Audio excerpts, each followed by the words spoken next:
Hello friends, जय हिंद। हम लोग जो है विषयवार जो है क्वेश्चन बैंक बीपीएससी का देख रहे हैं, जिसमें भूगोल का देख रहे हैं। भूगोल का जो है पार्ट 1 देख चुके हैं, जिसमें 50 प्रश्न को हम लोग देख चुके हैं। 38वीं बीपीएससी से लेकर के 66वीं बीपीएससी तक में जितना भी प्रश्न पूछा गया उस सारे प्रश्नों को हम लोग विषयवार देखेंगे। तो अभी भूगोल का चल रहा है, तो भूगोल में भी विश्व भूगोल का प्रश्न चल रहा है, जिसमें हम पार्ट 1 देख चुके हैं 50 क्वेश्चन, और अगले 50 क्वेश्चन को हम देखेंगे पार्ट 2 के अंतर्गत। तो ये पार्ट 2 का वीडियो होगा 51वां नंबर क्वेश्चन से। चलिए शुरू करते हैं। 51 नंबर क्वेश्चन है, देखिए जो है वलन क्रिया किसका परिणाम है। तो वलन क्रिया जो है ये परिणाम है पर्वत निर्माणकारी बल का। पर्वत निर्माणकारी बल क्या होता है? पृथ्वी के अंतर्जात बलों के अंतर्गत पर्वत निर्माणकारी बल जो जिसको हम क्षैतिज संचलन भी कहते हैं भी आता है। तो पृथ्वी पर जितने भी चीज़ों का, जैसे पर्वत है, पठार है, ये सब का निर्माण होता है, तो ये अंतर्जात बलों की क्रिया के फलस्वरूप ही होता है। अंतर्जात बल का मतलब होता है पृथ्वी के अंदर में होने वाले हलचल, जिसके कारण पृथ्वी के ऊपरी भाग में जो भी आकृतियाँ बनती हैं, जो भी संरचनाएं बनती है, उसको हम कहते हैं अंतर्जात बल के द्वारा बना गया जो है आकृति संरचना। ठीक है, तो यही है। 52 नंबर क्वेश्चन देखिए, यूरोप की एक पर्वत श्रृंखला है कौन? तो इसमें से यूरोप की पर्वत श्रृंखला कौन सा है? तो ये आल्पस है यूरोप की पर्वत श्रृंखला। हिमालय तो अपना एशिया में है ना, और एंडीज है कि दक्षिणी अमेरिका का, और रॉकी है उत्तरी अमेरिका का। तो यूरोप का आल्पस है। आल्पस पर्वत श्रेणी जो है फ्रांस, इटली, स्विट्जरलैंड को जो है सीमा बनाता है, जर्मनी को भी सीमा बनाता है। तो ये सब है।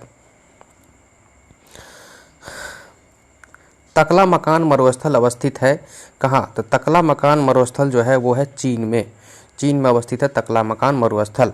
एशिया के झियांग है ना, मरुस्थल जो है एशिया के झियांग यूबर स्वतंत्र क्षेत्र चीन में विस्तारित है ना। चीन का एक एरिया है, इसमें अवस्थित है। दक्षिण में जो है क्युनलुन पर्वत है इसके दक्षिण में, और तथा पश्चिम में जो है पश्चिम और उत्तर में जो है पामीर का पठार अवस्थित है। तो ये जो है इसके अगल बगल में ये चीज़ है। और पामीर का पठार और तियानसान का पर्वत है पश्चिम और उत्तर में, पश्चिम और उत्तर में। हाँ, 54 नंबर क्वेश्चन देखिए, ग्रेट विक्टोरियन मरुस्थल कहाँ स्थित है? तो ग्रेट विक्टोरियन मरुस्थल ऑस्ट्रेलिया में है ना। ग्रेट विक्टोरियन मरुस्थल कहाँ है? तो ऑस्ट्रेलिया में है।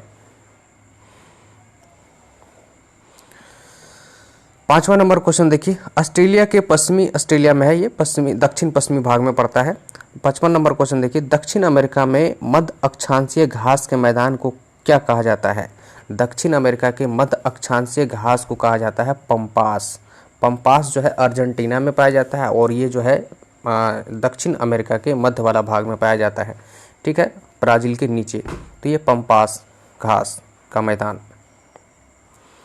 56 नंबर क्वेश्चन देखिए, निम्नलिखित में से कौन सा शहर किसी देश की राजधानी नहीं है? तो इनमें से जो भी शहर है उनमें से जो है सिडनी जो है राजधानी नहीं है, बाकी सब किसी न किसी देश की राजधानी है। तो सिडनी नहीं है, सिडनी किसी भी देश की राजधानी नहीं है। ऑस्ट्रेलिया का एक बंदरगाह शहर है वो सिडनी, जबकि कैनबरा क्या है? ऑस्ट्रेलिया की राजधानी है कैनबरा। वेलिंगटन न्यूजीलैंड की राजधानी है, और रियाद जो है ये आपका सऊदी अरब की राजधानी है। ठीक, नेक्स्ट क्वेश्चन देखते हैं 57। 90 ईस्ट रिज कहाँ पर स्थित है? 90 ईस्ट रिज जो है ये है हिंद महासागर में अवस्थित है ना। 90 east ridge, 90 degree east ridge Hind महासागर स्थित एक कटक का नाम है, एक कटक है हिंद महासागर में जिसका नाम है 90 ईस्ट रिज। ठीक है। 58 नंबर क्वेश्चन देखिए, सागरीय लवणता का मुख्य स्रोत है क्या? तो सागरीय लवणता का जो मुख्य स्रोत है वो है भूमि। भूमि जो है, भूमि से ही जो है नदियाँ, वर्षा का पानी बह करके जाती है और लवणता को लेकर के समुद्र में जो है लवणता बढ़ा देती है। तो सागरीय लवणता का मुख्य स्रोत भूमि है, जबकि नदियाँ लवणता को सागर तक पहुँचाने के कारकों में से प्रमुख है ना। यही भूमि की जो है लवणता को नदियाँ ढोकर ले जाती है। 59 नंबर क्वेश्चन देखिए, अरब सागर के पानी का औसतन खारापन है कितना? मतलब लवणता कितना है औसतन अरब सागर का? तो अरब सागर की लवणता है 35 पीपीटी लवणता को मापते हैं पीपीटी से, है ना, तो 35 पीपीटी है। हिंद महासागर में 0 से 10 डिग्री अक्षांश के बीच में जो भी एरिया है वहाँ पर 35.14% लवणता पाई जाती है, परंतु बंगाल की खाड़ी में जो यह घटकर 30 प्रति हजार है, यहाँ प्रतिशत नहीं है, प्रति हजार है ना, तो ये है। वहीं अरब सागर में यह 36 प्रति हजार लवणता पाई जाती है। तो ठीक है, तो अरब सागर में अधिक लवणता है बंगाल की खाड़ी के रिस्पेक्ट में, हाँ बनस्पत। ठीक है, 60 नंबर क्वेश्चन देखिए, निम्नलिखित सागरों में किसमें औसत लवणता सर्वाधिक है? तो इन सागरों में सबसे अधिक लवणता जो है अधिक है वो है मृत सागर में, है ना, मृत सागर में लवणता अधिक। मृत सागर में सर्वाधिक लवणता 238 प्रति हजार पाई जाती है, जबकि वैश्विक स्तर पर सर्वाधिक लवणता तुर्की के वॉन झील जो कि 330 प्रति हजार है। ठीक है, मृत सागर दूसरे तथा ग्रेट सॉल्ट लेक तीसरे स्थान पर है।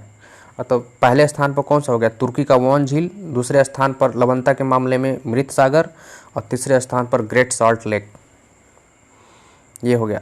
61 नंबर क्वेश्चन देखिए, दक्षिण अमेरिका की सबसे बड़ी नदी कौन सी है? तो दक्षिण अमेरिका की सबसे बड़ी नदी जो है वो है आपका अमेजन। अमेजन ब्राज़ील से होकर के बहती है। तो अमेजन दक्षिण अमेरिका की सबसे लंबी नदी है। अपवाह क्षेत्र के आधार पर भी ये सबसे बड़ी नदी है, संसार की सबसे बड़ी नदी। ठीक है, अपवाह क्षेत्र का मतलब हुआ कि क्षेत्रफल कितना को कवर करती है। 62 नंबर क्वेश्चन है, देखिए जो है आपका निम्नलिखित शहरों को का मेल मिलाइए, है ना, ये सब मेल मिलान करना है। तो रॉटरडम किस नदी के किनारे है? एक नदी के किनारे आपका मेल लगाना है। तो इसमें जो है आपका रॉटरडम राइन नदी के किनारे है, पेरिस सीन नदी के किनारे है। ठीक है, तो ये है रॉटरडम राइन नदी, पेरिस सीन नदी, बुडापेस्ट डेन्यूब नदी, बुडापेस्ट हंगरी का राजधानी है, और वाशिंगटन जो है पोटोमेक नदी के किनारे है। तो देख लीजिए इसमें कौन सा आंसर आ रहा है।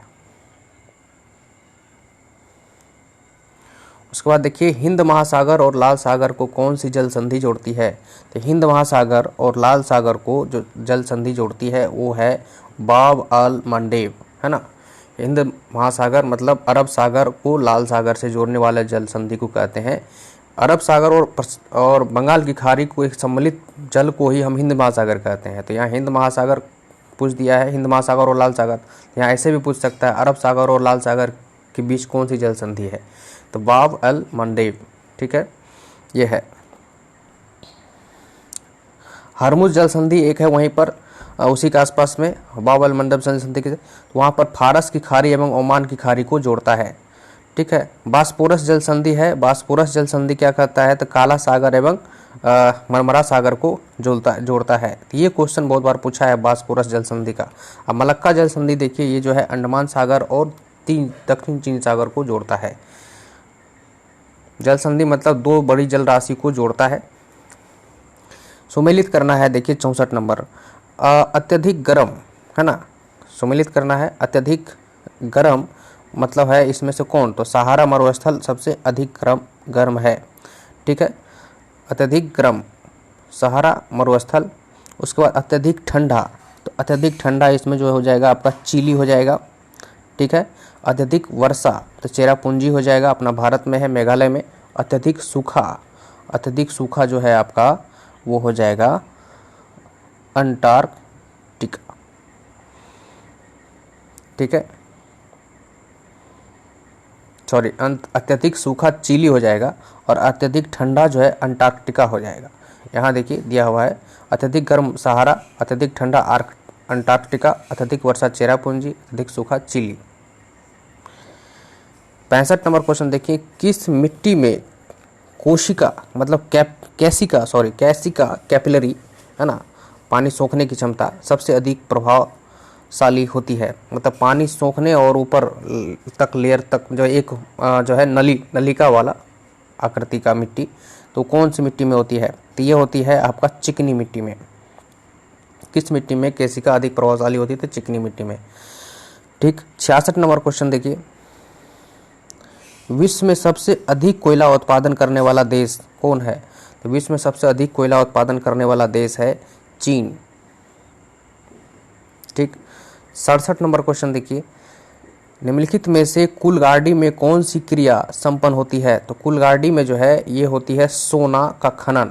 कुलगाड़ी है आपका कर्नाटक में, सोना खनन होता है। सॉरी, पश्चिमी ऑस्ट्रेलिया में स्थित कुलगाड़ी खान है ना, और वहाँ पर जो है सोना का खनन के लिए प्रसिद्ध है कुलगाड़ी का खान। पर्यटकों के बीच जो है ये माइनिंग घोस्ट टाउन के रूप में प्रसिद्ध है। ठीक है, ये है। कर्नाटक में भी सोने का खान है, कोलार खान।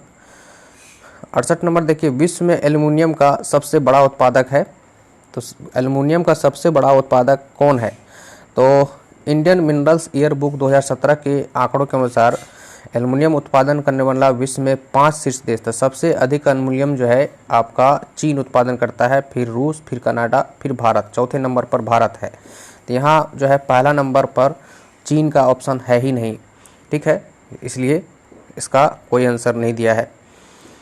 तेल के कोष सबसे ज़्यादा किस देश में है? तेल के कोष मतलब ये हो गया कि तेल का भंडारण है ना, निकालना नहीं, भंडारण किस देश में अधिक है, भंडार क्षमता? तो वेनेजुएला में भंडार है। भले वो निकाल नहीं पा रहा है, लेकिन वेनेजुएला के पास भंडारण अधिक है। ठीक है, 70 नंबर क्वेश्चन देखते हैं। कोयले के सामान्य प्रकार हैं। कोयला का सामान्य प्रकार क्या होता है? तो बिटुमिनस। इनमें से बिटुमिनस क्या है? कोयला का प्रकार है, सामान्य, एक सामान्य प्रकार है। एंथ्रासाइट तो एक जो है हाई क्लास का कोयला हो गया। कोयला मुख्यतः कार्बन के यौगिक का मुक्त कार्बन मिश्रण है। ये कार्बनीकरण रासायनिक क्रिया द्वारा वनस्पति पदार्थों को कोयला में वनस्पति पदार्थ ही कोयले में परिवर्तित हो जाते हैं। कार्बन की ये अवसादित चट्टान होता है ये कोयला, है ना। कार्बन के अंश के आधार पर कोयला 4 प्रकार का होता है, जिसमें जितना कार्बन होगा उसका उतना उस तरह से नाम किया गया है। एंथ्रासाइट, बिटुमिनस, लिग्नाइट, पीट। तो इसमें से जो है जो भी है बिटुमिनस सामान्य किस्म का कोयला माना जाता है। एंथ्रासाइट अत्यंत उत्तम कोटि का माना जाता है, और पीट जो है सबसे निम्न कोटि का कोयला है। ठीक, ये 98% प्राचीन काल की गोंडवाना सेलों में जो है कोयला पाया जाता है। गोंडवाना सेल में कोयला अधिक पाया जाता है। अगला क्वेश्चन देखिए 71। ऊर्जा के वाणिज्यिक स्रोतों में विशुद्ध शामिल होते हैं क्या? तो ऊर्जा के वाणिज्यिक स्रोतों में जो शामिल होते हैं वो होते हैं शक्ति, कोयला, तेल, गैस, जल विद्युत और यूरेनियम। ये जो है ऊर्जा के स्रोत हैं।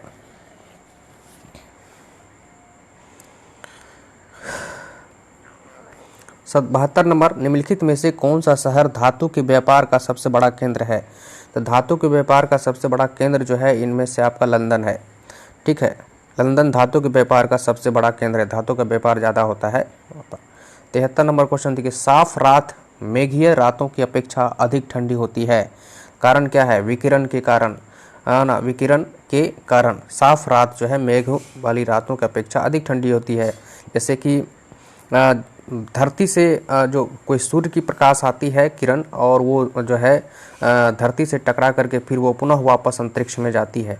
तो अगर बादल लगा रहता है तो वो जो जा नहीं पाता है, तो बीच में ही टकरा करके रह जाता है, तो वो जो ऊष्मा पैदा कर देता है, तो वायुमंडल गर्म हो जाता है निचले परत का, जिसके कारण जो है वो अधिक गर्म रहता है। और जब बादल नहीं रहेगा, मेघ नहीं रहेगा, तो वो सीधा निकल जाएगा, तो इसके कारण जो है ठंडा हो जाता है। तो इसलिए कहा गया कि साफ रात जो है ठंडा होता है, जिस दिन बादल रहेगा उस दिन गर्म रहेगा, ये चीज़ है। 74 नंबर है क्वेश्चन देखिए। मानसून का निवर्तन इंगित होता है क्या?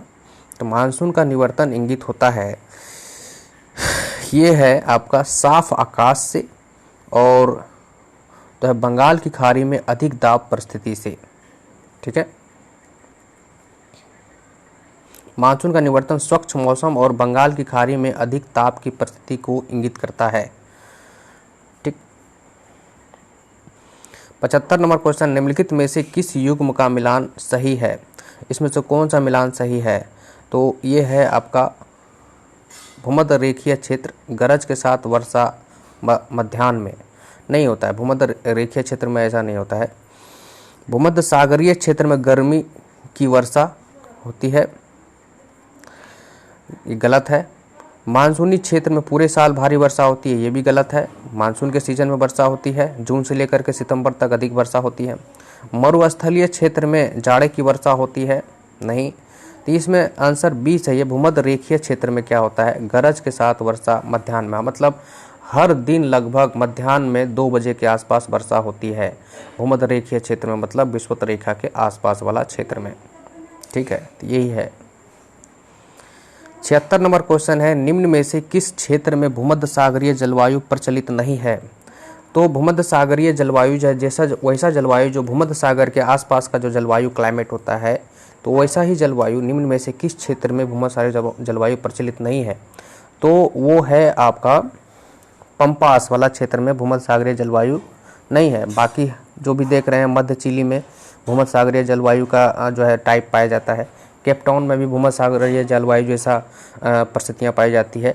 एडिलेड में भी पाए जाते हैं, लेकिन पंपास वाला क्षेत्र में नहीं। पंपास घास स्थल है अर्जेंटीना का, दक्षिण अमेरिका महाद्वीप में पड़ता है। ठीक है, तो ये है। अगला क्वेश्चन है 77 नंबर, देखिए, अफ्रीका की मूलभूत जनजाति पिग्मी किस नदी घाटी में पाई जाती है? तो पिग्मी जो है अफ्रीका की मूलभूत जनजाति है, शेड्यूल ट्राइब कहते हैं। तो ये जो है पाई जाती है आपको कांगो बेसिन में। पिग्मी जनजाति जो है विषुवत रेखीय अफ्रीका के कांगो बेसिन में पाई जाती है। विषुवत रेखा पर जो ये कांगो बेसिन है ना, वहीं पर पाया जाता है। ये जनजाति जो है यह शिकारी जनजाति होता है। पिग्मी जनजाति का निवास पेड़ों पर बनाई गई झोपड़ियाँ होती है। पेड़ पर ये लोग घर बनाते हैं, जिन्हें मोंगुलस कहा जाता है। इनके घर को क्या कहा जाता है? मोंगुलस। पिग्मीज निवासी है कहाँ के? तो अफ्रीका के। अभी जस्ट देखे कांगो बेसिन में अवस्थित है ये लोग। एस्किमो निवासी है कहाँ के? तो एस्किमो जो निवासी है वो कनाडा के, मतलब उत्तरी ध्रुवीय क्षेत्र में ये लोग एस्किमो रहते हैं। कनाडा भी उसी एरिया में आता है, उत्तरी ध्रुवीय वाला एरिया में, है ना। तो इधर साइबेरिया वाला रूस का जो साइबेरियन एरिया है वहाँ भी जो है एस्किमो पाया जाता है। मतलब ध्रुवीय क्षेत्र में, अंटार्कटिका वाला क्षेत्र में जो है एस्किमो पाया जाता है, बर्फीला क्षेत्र में। तो ये लोग जो है एस्किमो उत्तरी ध्रुवीय क्षेत्र के चारों ओर निवास करने वाली जाति है। अलास्का, कनाडा, ग्रीनलैंड, उत्तरी रूस में सब निवास करते हैं। 80 नंबर देखिए, एस्पेरांटो क्या है? एस्पेरांटो है विश्व भाषा के रूप में कार्य करने के लिए बनाई गई एक कृत्रिम भाषा है। एक कृत्रिम भाषा है एस्पेरांटो। ठीक है, एस्पेरांटो जो है एक कृत्रिम भाषा है। अंतर्राष्ट्रीय संपर्क हेतु सहायक भाषा के रूप में एस्पेरांटो भाषा का विकास एल ज़ेमेनहॉफ ने किया है। एल ज़ेमेनहॉफ ने किया है।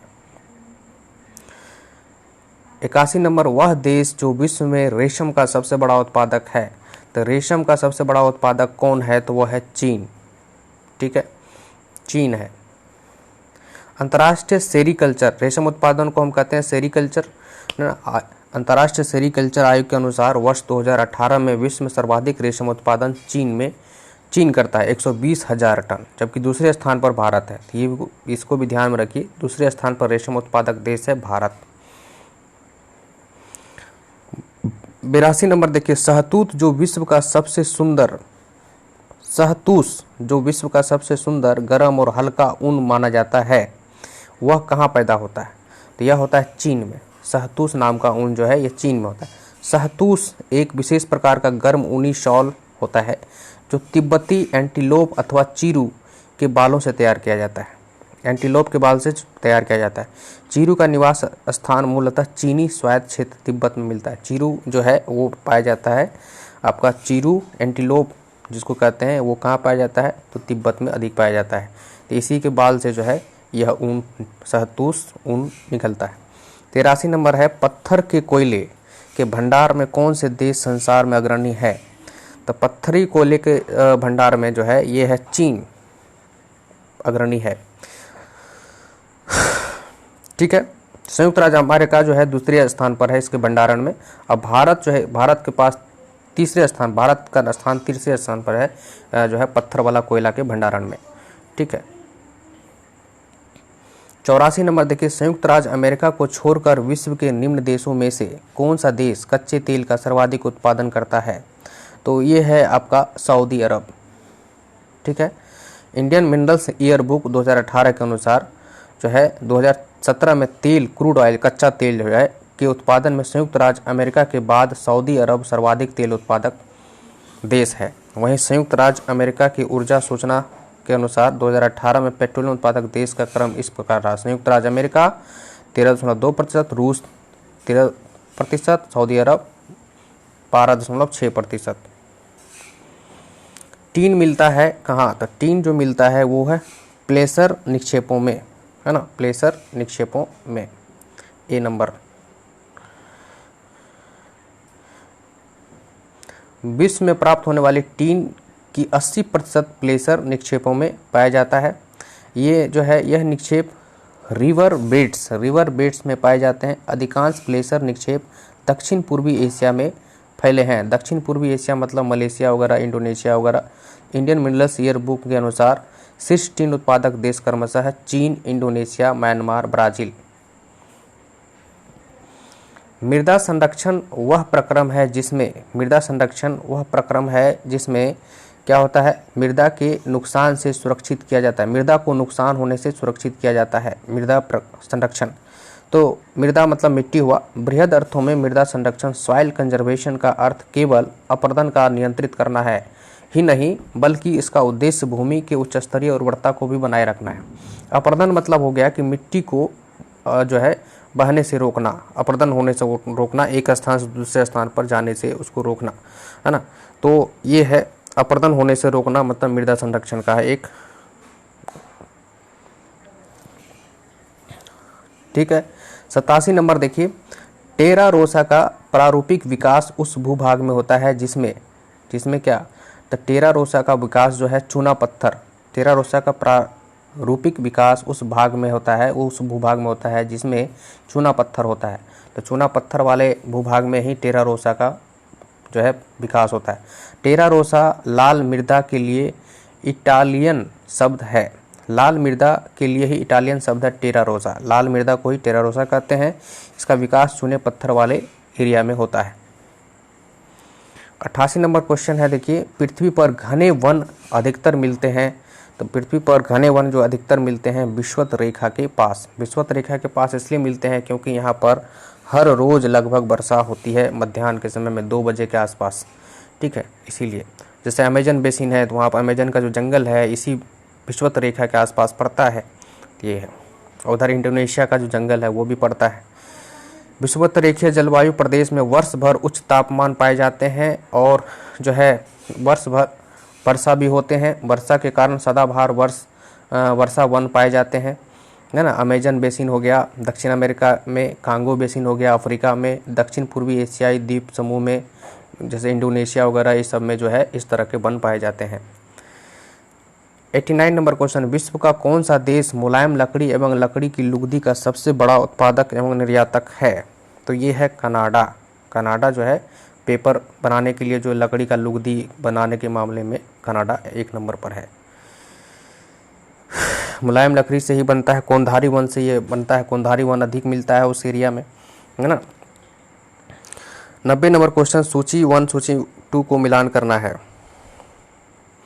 तो ये है यूरोपियन ट्रांसकंटिनेंटल रेल मार्ग। यूरोपियन ट्रांसकंटिनेंटल रेल मार्ग जो है ये कहाँ से कहाँ तक जोड़ता है? तो ये जो जोड़ता है आपको, एक मिनट, पेरिस से वारसा को जोड़ता है, पेरिस से वारसा को जोड़ता है। ठीक है,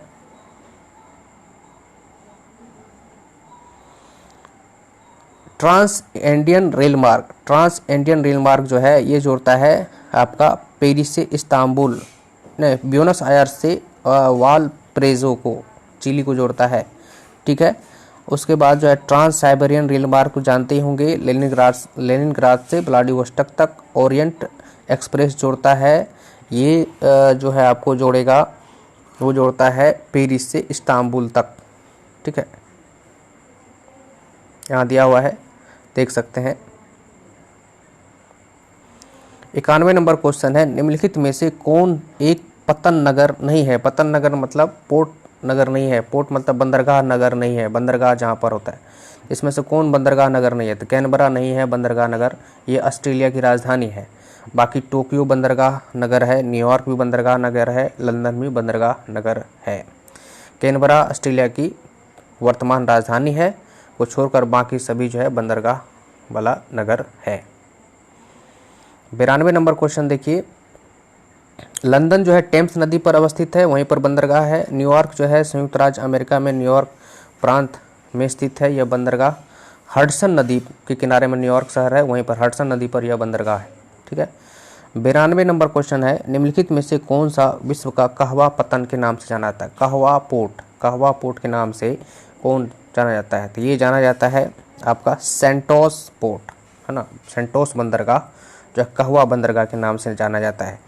तो ये कहाँ पर है? तो ये ब्राज़ील में है। सेंटोस दक्षिण पूर्वी तट पर, ब्राज़ील के दक्षिण पूर्वी तट पर स्थित समुद्री बंदरगाह है। इसका मतलब अटलांटिक महासागर के किनारे में अवस्थित है। वर्तमान में यह विश्व की सर्वाधिक कॉफ़ी का निर्यात करता है, यहाँ से ज़्यादा कॉफ़ी निर्यात होता है, इसलिए इसका नाम पर यह विश्व का कहवा का पतन, है ना, कॉफ़ी पोर्ट हो गया। 93 नंबर क्वेश्चन है, पर्यावरण किससे बनता है? पर्यावरण जो बनता है किससे बनता है? तो उपयुक्त सभी, मतलब ये हो गया जीवीय घटकों से और अजैवीय घटकों से और भू आकृतिक घटकों से, जैविक, अजैविक और भू आकृतिक घटकों सभी से पर्यावरण बनता है। ठीक है। जलवायु परिवर्तन पर संयुक्त राष्ट्र संघ का कन्वेंशन ढांचा किससे संबंधित है? जलवायु परिवर्तन मतलब क्लाइमेट चेंज पर जो संयुक्त राष्ट्र संघ का जो कन्वेंशन होता है वह किससे संबंधित है? तो वह है आपका ग्रीन हाउस गैसों के उत्सर्जन में कमी को लेकर के यह गंभीरता जताते हुए यह कन्वेंशन होता है। जैसे कोप वगैरह जो होता है, कोप का, तो जीवाश्म ईंधन के उपयोग में कमी लाने के लिए, कार्बन डाइऑक्साइड उत्सर्जन में कमी लाने के लिए, यूरेनियम उत्पादन में कमी लाने के लिए, ग्रीन हाउस गैस में उत्पादन में कमी लाने के लिए। तो इसका आंसर जलवायु परिवर्तन संयुक्त राष्ट्र के कन्वेंशन ढांचा ग्रीन हाउस गैसों के उत्सर्जन में कमी लाने के लिए कहता है कि CO2 ग्रीन हाउस गैस का अंतर्गत ही आता है। तो ग्रीन हाउस गैस आ गया तो उसमें कार्बन डाइऑक्साइड भी आ गया, है ना, जीवाश्म ईंधन के उपयोग नहीं, कार्बन डाइऑक्साइड आ गया। ठीक है। तो आंसर तो ऐसे होना चाहिए ई, उपरोक्त में से कोई नहीं, एक से अधिक, लेकिन BPSC मान लिया है डी को आंसर। तो ये है आपका विश्व भूगोल में के अंतर्गत यह इतना क्वेश्चन 38वीं BPSC से लेकर के 66वीं BPSC तक में पूछा गया है। इसमें जो है आपका 66वीं का प्रश्न नहीं शामिल किया गया है, तो 66वीं का भूगोल का प्रश्न हम एक अलग वीडियो में, 66वीं का और 65वीं का हम एक साथ भूगोल का प्रश्न एक अलग वीडियो में दे देंगे, जो कि उससे ये पता चल पाएगा कि आखिर प्रश्न कहाँ से BPSC उठाती है ना। विश्व का भूगोल और भारत का भूगोल दोनों, है ना, 66वीं और 65वीं का हम दे देंगे।